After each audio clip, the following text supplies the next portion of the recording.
friends, welcome back to my YouTube channel Noble Teaching. As you know that we are going through the chapter Cell Unit of Life. Today's topic is cell organelles, right? Cell organelles. What are cell organelles? The organelles which are present in the cell are known as cell organelles, right? Now, which cell organelles are present? First one is endoplasmic reticulum, second is Golgi apparatus, third one is lysosomes, fourth one is mitochondria, fifth plastids, sixth vacuoles, right? These six are cell organelles which are present in the cell, right? So today we are going to study each in detail. So first we are going through endoplasmic reticulum. So what is endoplasmic reticulum? First, it is a cell organelle. Now, endoplasmic reticulum is the large network of membrane bound tube and sheets. वो बहुत बड़ा large network है membrane bound tubes and sheets का, right? Endoplasmic reticulum is the large network of membrane bound tubes and sheets, right? अब endoplasmic reticulum are of two types. They are mainly two types of endoplasmic reticulum. दो तरह के endoplasmic reticulum होते हैं, right? First one is rough endoplasmic reticulum and second one is smooth endoplasmic reticulum. जैसा कि पहले के वीडियो में हमने देखा था, राइट, कि ये हमने जब सेल, प्लांट सेल और एनिमल सेल पढ़ रहे थे तब ये मैंने क्लासीफाई किए थे, rough endoplasmic reticulum and smooth endoplasmic reticulum. आप लोगों को वो चीज़ याद होगी, राइट? तो रफ एंडोप्लाज्मिक रेटिकुलम किसे कहेंगे? जो एंडोप्लाज्मिक रेटिकुलम के ऊपर अगर राइबोसोम्स प्रेजेंट होंगे तो उसे बोलेंगे हम रफ एंडोप्लाज्मिक रेटिकुलम, और अगर जो एंडोप्लाज्मिक रेटिकुलम के ऊपर राइबोसोम्स प्रेजेंट नहीं होंगे तो हम उसे बोलेंगे smooth endoplasmic reticulum. Now this is the figure of endoplasmic reticulum, right? ये देखते हैं आप लोग, जो मेम्ब्रेन बाउंड शीट्स है, एक के ऊपर एक पैक लाइक स्ट्रक्चर है, वो होगा शीट्स. ये पतली सी शीट्स देख रहे हैं, राइट? अब उसके ऊपर अगर राइबोसोम्स प्रेजेंट होंगे, यहाँ पर देख सकते हैं आप लोग जो डॉट स्ट्रक्चर है, राइट? ये जो डॉट स्ट्रक्चर्स दिख रहे हैं आपको, वो क्या है? वो राइबोसोम्स है. और अगर राइबोसोम्स एंडोप्लाज्मिक रेटिकुलम पर प्रेजेंट होंगे तो वो कौन सा होगा? वो होगा रफ एंडोप्लाज्मिक रेटिकुलम. और अगर राइबोसोम्स प्रेजेंट नहीं होंगे तो वो हो जाएगा smooth endoplasmic reticulum, right? Clear? अगर राइबोसोम्स प्रेजेंट हुए तो वो हुआ रफ एंडोप्लाज्मिक रेटिकुलम, अगर राइबोसोम्स प्रेजेंट नहीं हुए तो हुआ स्मूथ एंडोप्लाज्मिक रेटिकुलम. अब राइबोसोम्स ने हमने देखा कि दो तरह के होते हैं, smooth endoplasmic reticulum and rough endoplasmic reticulum. वो किसके बेसिस पे डिवाइड हुए? वो राइबोसोम्स के बेसिस पे डिवाइड हुए. तो हम उसको दो डिफरेंस ऐसे दे सकते हैं कि it does not have ribosomes. Smooth endoplasmic reticulum का मतलब जिसके ऊपर राइबोसोम्स प्रेजेंट नहीं होंगे. रफ एंडोप्लाज्मिक रेटिकुलम का मतलब इट पोजेसेस राइबोसोम्स, मतलब उसके पास राइबोसोम्स प्रेजेंट होंगे. अब स्मूथ एंडोप्लाज्मिक रेटिकुलम का मेन फंक्शन क्या होता है? वो उनके दोनों के फंक्शन भी डिफरेंट होते हैं, राइट? तो उसका फंक्शन क्या है? It's main function is synthesis of lipids and it's main function is synthesis of proteins. Smooth endoplasmic किसका सिंथेसिस करेगा? वो लिपिड्स का सिंथेसिस करेगा. और रफ एंडोप्लाज्मिक रेटिकुलम प्रोटीन का सिंथेसिस करेगा, राइट? तो ये हो गए क्लियर. जैसे कि ये दोनों, ये मेन डिफरेंसेस आ सकते हैं, ये 2 मार्क्स में ये क्वेश्चन आ सकता है, difference between smooth endoplasmic reticulum and rough endoplasmic reticulum. तो आप ये डिफरेंस लिख सकते हैं, राइट? अब membrane biogenesis is the process of formation of biological membrane. It involves the synthesis of cell membrane with the help of proteins and lipids. Endoplasmic reticulum is responsible for membrane biogenesis. membrane biogenesis क्या होता है? जब membrane का formation करते हैं, process of formation of biological membrane. अगर cell membrane को form करना है तो जो प्रोसेस होगी वो प्रोसेस को हम बोलेंगे membrane biogenesis, right? Membrane biogenesis का मतलब कोई भी मेम्ब्रेन को फॉर्म करने में जो प्रोसेस होती है उसको बोलेंगे हम मेम्ब्रेन बायोजेनेसिस. अब देखते हैं यहाँ पे cell membrane with the help of proteins and lipids. अब मेम्ब्रेन बायोजेनेसिस में सेल मेम्ब्रेन भी एक मेम्ब्रेन है, राइट?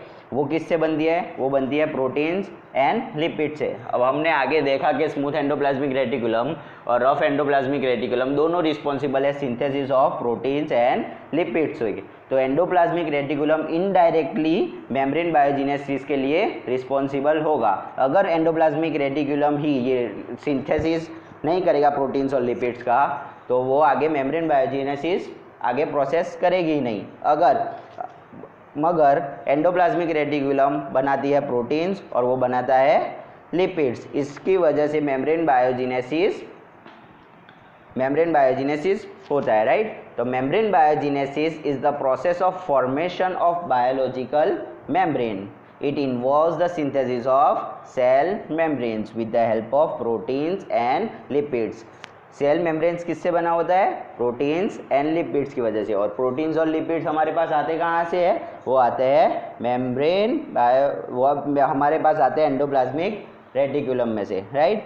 अब लास्ट हम देखते हैं एंडोप्लाज्मिक रेटिकुलम के सारे फंक्शंस, राइट। तो functions of endoplasmic reticulum, first function क्या है? They are filled with fluids and carries materials throughout the cell due to which it is also called as transport system of the cells. अब वो किससे भरे होते हैं? वो fluid से भरे होते हैं और वो कैरी क्या करते हैं? Materials throughout the cell, मतलब एक जगह सेल में से दूसरी जगह पर ले जाने में वो काम आते हैं। इसकी वजह से वो पूरा एक ट्रांसपोर्ट सिस्टम फॉर्म करते हैं। किसका ट्रांसपोर्ट सिस्टम फॉर्म करे? Transport system of cell. वो फॉर्म करते हैं पूरा एक ट्रांसपोर्ट सिस्टम, राइट। पहले वो भरा होता है फ्लूइड से और दूसरा वो ट्रांसपोर्ट सिस्टम फॉर्म करेगा।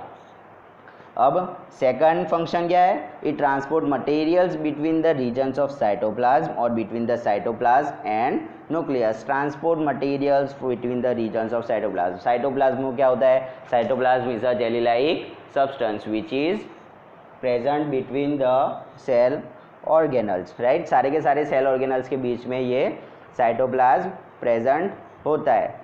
तो वो ट्रांसपोर्ट मटेरियल किसके करेगा? अगर साइटोप्लाज्म के थ्रू अगर उसको ट्रांसपोर्टेशन करना है तो वो एंडोप्लाज्मिक रेटिकुलम के थ्रू करेगा, राइट। अब नेक्स्ट कौन सा है हमारे पास? है गोल्गी अपार्टस। गोल्गी अपार्टस भी क्या है? एक सेल ऑर्गेनल है, सेल ऑर्गेनल। अब फर्स्ट इसको डिस्क्राइब किया किसने? It was first described by Camillo Golgi. Camillo Golgi ने फर्स्ट उसको डिस्क्राइब किया, right. Camillo Golgi first described the Golgi apparatus. The stacks of flattened membranous vesicles are called Golgi apparatus. Stacks होते हैं एक के ऊपर एक, स्टैक के जब मेम्ब्रेन जैसे एक स्टैक्स होते हैं, एक के ऊपर एक अरेंजमेंट होगी उसकी, और वो क्या होगा हमारा, कैसे फॉर्म होगा? वो होगा Golgi apparatus. It basically stores, packs and modifies products of vesicles. अब उसका फंक्शन क्या है? वो बेसिकली उसका करता है, वो स्टोरिंग एंड पैकेजिंग के लिए काम आता है, right. It's temporarily stores proteins that moves out of cell through the vesicles of the Golgi apparatus. वो क्या करेगा? किसको स्टोर करेगा? वो स्टोर करेगा प्रोटीन को, राइट। अब next, it packs and transport the material synthesized in endoplasmic reticulum to different targets inside and outside the cell.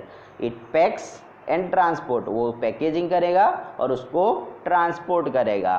The material synthesized in endoplasmic reticulum and different targets inside and outside of the cell, वो packaging करेगा, transport करेगा। किसका transport करेगा? जो material endoplasmic reticulum में बनते थे वो उसको स्टोर करेगा, उसको पैक करेगा और उसको ट्रांसपोर्ट करेगा। ये सारे के सारे फंक्शन आते हैं गोल्गी अपैरेटस के, राइट। ये देख सकते हैं आप, ये आया फिगर हमारा गोल्गी अपैरेटस का। ये देख सकते हैं आप मेम्ब्रेन बाउंड शीट्स, राइट। ये मेम्ब्रेन, ये first membrane, second, third, right. ये मेम्ब्रेन स्टैक्स होते हैं, एक के ऊपर एक अरेंजमेंट होगी, राइट। अब नेक्स्ट हमारा सेल ऑर्गेनल है, वो है लाइजोसोम्स। हमने कौन कौन से पढ़े अभी तक? हमने पढ़ा, first one was endoplasmic reticulum, second one was Golgi apparatus, right. अब lysosomes, the sac-like structures in a cell surrounded by membrane are called lysosomes। मतलब वो एक सिंपल बैग लाइक स्ट्रक्चर होता है उसका, विच आर सराउंडेड बाय, एक simple सी membrane से वो अपने आप को सराउंड करते हैं, they are known as lysosomes. अब लाइजोसोम्स के अंदर क्या होता है, लाइजोसोम्स कंटेन्स डाइजेस्टिव एंजाइम्स जो डाइजेशन में हेल्प करेंगे, right. Lysosomes helps to keep the cell clean by digesting any foreign material as well as worn out cell organelles. अब लाइजोसोम्स क्या हेल्प करता है, कैसे काम करता है, अब वो हेल्प करता है सेल को क्लीन करने में। अगर उसको कोई मटेरियल डाइजेस्ट करना है तो वो कौन करेगा, लाइजोसोम्स करेगा। और अगर पूरा का पूरा सेल फंक्शन करना बंद हो जाएगा तो वो अपने ही पूरे सेल को वो खा जाएगा, right. Lysosomes can break complex substances into simpler substances, क्योंकि लाइजोसोम्स के पास है क्या है, डाइजेस्टिव एंजाइम्स, और डाइजेस्टिव एंजाइम्स कॉम्प्लेक्स सब्सटेंस को सिंपलर सब्सटेंस में कन्वर्ट करने में हेल्प करेंगे। Now lysosomes are able to do this because they contain powerful digestive enzymes। जैसा कि मैंने पहले बोला कि वो ऐसा क्यों कर सकते हैं, क्योंकि उसके पास पावरफुल डाइजेस्टिव एंजाइम्स है। वो कोई भी ऑर्गेनिक मटेरियल को ब्रेक डाउन करने में लाइजोसोम्स की हेल्प करेंगे। उसके पास मेन फंक्शन होता है वो होता है उसके पास पॉजेसिव होते हैं digestive enzymes, right. When the cells get damaged, lysosomes may burst and enzymes digest their own cell. When the cells get damaged, lysosomes may burst and enzymes digest their own cells. Lysosomes के अंदर क्या होता है, lysosomes के अंदर होता है digestive enzymes. अगर जब सेल डैमेज होगा तो लाइजोसोम्स बर्स्ट हो जाएगा और जो सारे के सारे डाइजेस्टिव एंजाइम्स लाइजोसोम्स के अंदर प्रेजेंट थे वो सारे के सारे पूरे सेल में चले जाएंगे, राइट। अगर ये सारे के सारे पूरे सेल में चलेंगे जाएगा वो पूरा सेल क्या हो जाएगा, अंदर ही अंदर वो पूरा सेल को खा जाएगा, right. Therefore lysosomes are also called as suicidal bags, right. Lysosomes का नाम है सुसाइडल बैग्स क्योंकि जब वो सेल डैमेज हो जाएगा तब लाइजोसोम्स खुद बर्स्ट हो जाएगा और वो सारे के सारे सेल को डाइजेस्ट कर लेगा, राइट। अब नेक्स्ट हमारे पास आता है माइटोकॉन्ड्रिया। माइटोकॉन्ड्रिया हमने जैसे पहले भी पढ़ा था, mitochondria is known as the power house of the cells which is present in plant cell and animal cell both, right। Mitochondria are known as powerhouses of cells। Mitochondria have two membrane coverings, उसके पास दो membrane cover होते हैं। outermost is porous, outermost layer is porous and the inner membrane is deeply folded। These folds increase the surface area for ATP generating chemical reaction। पहले क्या होता है, mitochondria के पास two layers होते हैं, टू मेम्ब्रेन कवरिंग्स होते हैं। First outer most layer वो क्या होता है, वो होता है थोड़ा porous, next and the second membrane inner membrane is deeply folded, मतलब उसके इनर मेम्ब्रेन के अंदर बहुत सारे फोल्ड्स प्रेजेंट होते हैं। अगर फोल्ड्स प्रेजेंट होंगे तो वो अंदर का सरफेस एरिया इंक्रीज हो जाएगा which helps in the ATP generating. अबे हमको मालूम है कि mitochondria is known as the power house of cell because it generates their own ATP. अब एटीपी क्या है, ATP is known as energy currency of the cell. Energy currency, हमारे जैसे हमारे पास एनर्जी करेंसी यूज़ हो गए, वहाँ पर वो एटीपी से काम चलता है वहाँ पर सेल के अंदर। अगर एटीपी हो तुम्हारे पास तो तुम अमीर, right.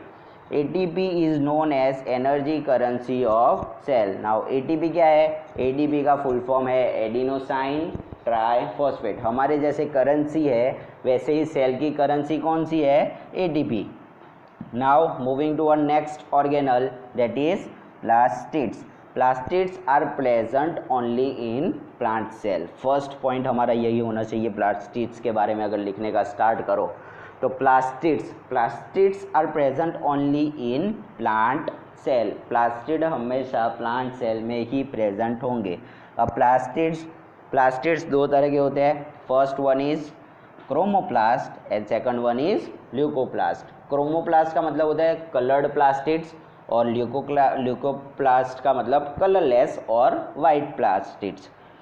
Plastids are present only in plant sales.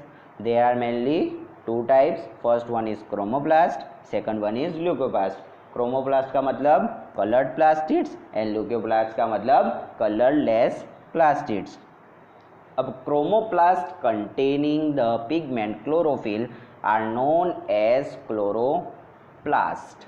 अब क्रोमोप्लास्ट क्या है? क्रोमोप्लास्ट है कलर्ड प्लास्टिड्स। अब क्रोमोप्लास्ट जो कलर्ड प्लास्टिड के पास अगर क्लोरोफिल प्रेजेंट होगा तो वो क्या कहेंगे हम उसको? क्लोरोप्लास्ट। क्रोमोप्लास्ट के पास अगर क्लोरोफिल प्रेजेंट होगा तो वो हो जाएगा chloroplast, right. Chloroplast are important for photosynthesis in plants, right. Photosynthesis का मतलब होता है अपना खाना खुद ही बनाते हैं प्लांट्स, राइट। वो किसके हेल्प से बनाते हैं? वो बनाते हैं क्लोरोफिल की हेल्प से। अब क्लोरोप्लास्ट क्यों इंपॉर्टेंट है? क्योंकि क्लोरोप्लास्ट के अंदर होता है क्लोरोफिल और chlorophyll is responsible for the process of photosynthesis, right. Chloroplast also contains various yellow and orange pigments. Chloroplast बहुत सारे येलो और ऑरेंज पिगमेंट्स भी पोजेसिस करता है, राइट। अब ल्यूकोप्लास्ट के बारे में बात करते हैं। Leucoplast are primary organelles in which material such as starch, oils and proteins granules are stored. अगर क्रोमोप्लास्ट का फंक्शन है, क्रोमोप्लास्ट का क्या फंक्शन है? अगर उसके पास क्लोरोफिल प्रेजेंट होगा तो वो हो जाएगा क्लोरोप्लास्ट। अगर क्लोरोफिल प्रेजेंट है तो वो किस प्रोसेस में हेल्प करेगा? वो हेल्प करेगा फोटोसिंथेसिस में। अब ल्यूकोप्लास्ट का फंक्शन क्या है? Leucoplast are primary organelles in which material such as starch, oils and proteins granules are stored. वो स्टोरेज का काम करेगा। कौन कौन सी चीज़ों को स्टोर करेगा? वो स्टोर करेगा स्टार्च। किस किस चीज़ों को स्टोर करेगा? वो starch, oils, proteins, protein granules are stored in leucoplast, right. Leucoplast के अंदर क्या क्या स्टोर होगा? स्टोर होगा starch, oils, protein granules are stored in leucoplast. The internal organization of the chloroplast consists of numerous membrane layers embedded called stroma. उसके अंदर बहुत सारे लेयर्स एम्बेडेड होते हैं, उसको हम बोलते हैं stroma. Like mitochondria, plastids also have their own DNA and ribosomes. जैसे ही माइटोकॉन्ड्रिया के पास खुद के राइबोसोम्स और डीएनए प्रेजेंट होता है, वैसे ही प्लास्टिड के पास भी अपना खुद का डीएनए होता है और उसके पास खुद के राइबोसोम्स होते हैं, right. Now next is vacuoles. Vacuoles हमने पढ़ा था, कहाँ पढ़ा था? राइट, हमने पढ़ा था प्लांट सेल और एनिमल सेल दोनों में. ये वैक्यूल्स प्लांट सेल और एनिमल सेल दोनों में प्रेजेंट होते हैं. और प्लांट सेल में 50 to 90% सेल वॉल्यूम स्टोर करते हैं उसका, और एनिमल सेल में अगर प्रेजेंट होंगे तो बहुत छोटे छोटे होंगे, और अगर प्रेजेंट नहीं होंगे तो वो एब्सेंट है, right. Vacuoles are storage sacs for solid और लिक्विड कंटेंट्स. वो क्या करता है? पहले स्टोरेज करेगा. किस किस चीज़ों का स्टोरेज करेगा? सॉलिड और लिक्विड कंटेंट जो सेल के अंदर प्रेजेंट होंगे. Vacuoles are small sized in animal cell while plant cell have larger vacuole. जैसा कि मैंने बताया आपको कि vacuoles are small size in animal cell. अगर प्रेजेंट होंगे तो बहुत स्मॉल साइज में होंगे एनिमल सेल में, और प्लांट सेल में तो वो बहुत लार्ज होते हैं. मतलब 50 to 90% cell volume plant cell का कौन कवर करेगा? सबसे ज़्यादा कवर करेगा, वो करेगा वैक्यूल, राइट. यहाँ पर मैंने लिखा है plant cell covers 50 to 90% of the cell volume. क्या? वैक्यूल कवर करेगा 50 to 90% of cell volume. In plant cell vacuum provide turgidity and rigidity to the cell. Vacuole, right, यहाँ पर गलती हो गई है. In plant cell vacuole provide turgidity and rigidity to the cell. Vacuum की जगह पर होगा वैक्यूल, राइट. वैक्यूम की जगह पर होगा vacuole, right. In plant cell, vacuole provide turgidity and rigidity to the cell. Many substances such as amino acid, sugars, various organic acids and some proteins are stored in the vacuoles which have important role in life of plant cells. अब many substances such as amino acid first one, second one is sugar, third one is सारे के सारे various organic acids and some proteins are stored in vacuoles. Vacuoles का main function होता है solid और liquid content को उसे store करेगा, राइट. तो ये कौन कौन सी चीज़ों को स्टोर करता है? वो करता है अमाइनो एसिड्स, शुगर्स, बहुत सारे ऑर्गेनिक एसिड्स को एंड थोड़े बहुत प्रोटीन्स को। ये सारे के सारे क्यों स्टोर करता है? क्योंकि ये सारे के सारे प्लांट सेल के अंदर बहुत ही मेजर रोल प्ले करते हैं, राइट। मेजर मतलब इम्पोर्टेंट, बहुत इम्पोर्टेंट रोल प्ले करते हैं ये प्लांट सेल के अंदर, राइट। कौन कौन सी चीज़ें हैं? Amino acid, sugar, various organic acids and some proteins. वो कहाँ स्टोर होंगे? वो स्टोर होंगे वैक्यूल्स में, right? In a single cell organism like amoeba, the food vacuole contains the food items that amoeba has consumed. अब single cell organism में, single cell organism का best example कौन सा है? Amoeba. the food vacuole contains the food items that amoeba has consumed. Food vacuole के अंदर क्या होगा? जो चीज़ अमीबा ने खाई हुई है वही चीज़ उसके अंदर प्रेजेंट होगी। In some unicellular organisms, specialized vacuoles also play important role in expelling excess water and some waste from the cell. अब यूनिसेल्यूलर का मतलब होता है जिसके पास सिर्फ सिंगल सेल होगा, वो ऑर्गेनिजम्स होंगे यूनिसेल्यूलर ऑर्गेनिज्म। वो उसके अंदर वैक्यूल्स का एक स्पेशल फंक्शन होता है। वो स्पेशल फंक्शन कौन सा है? वो सारे के सारे एक्सेस जो वाटर होगा, एक्सेस वाटर होगा उसको उसके बॉडी के बाहर कर देगा, सेल के बाहर कर देगा, और जो एक्सेस वेस्ट होगा बॉडी सेल का जो वेस्ट होता है वो भी बाहर कर देगा। कहाँ? सिर्फ यूनिसेल्यूलर ऑर्गेनिजम्स में। यूनिसेल्यूलर ऑर्गेनिजम्स में स्पेशलाइज्ड वैक्यूल प्रेजेंट होते हैं जो excess water and some waste को बाहर कर देते हैं सेल से, right. Today we have watched that all the cell organelles which are present in the cell, right? First was endoplasmic reticulum, Golgi apparatus, mitochondria, chloroplastids, और वो सारे के सारे हमने सेल ऑर्गेनिजम्स आज देख लिए। So guys, thank you for watching my video. If you like this video, please share it, and अगर आपको कोई तकलीफ़ हो, कोई कोई बॉक्स में आपको कोई कंटेंट समझ में नहीं आया तो आप कमेंट सेक्शन में मुझे बता भी सकते हैं और मैं नेक्स्ट वीडियो उसके बारे में डालूँगा। So guys, thank you for watching my